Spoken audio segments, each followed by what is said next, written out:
Selamat datang Tuhan cawanku, selamat datang di tempat yang baru. Hari ini kita bertemu dalam ukhuwah yang terpadu.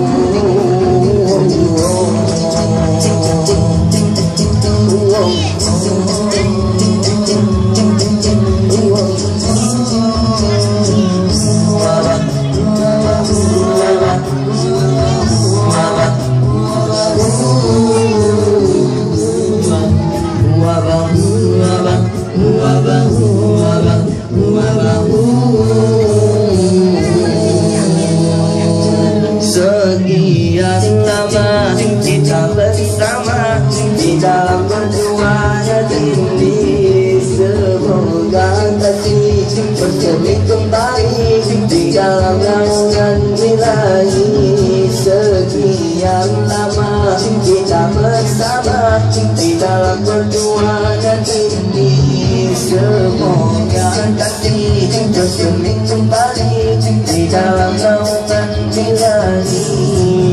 Oh, oh, oh, oh.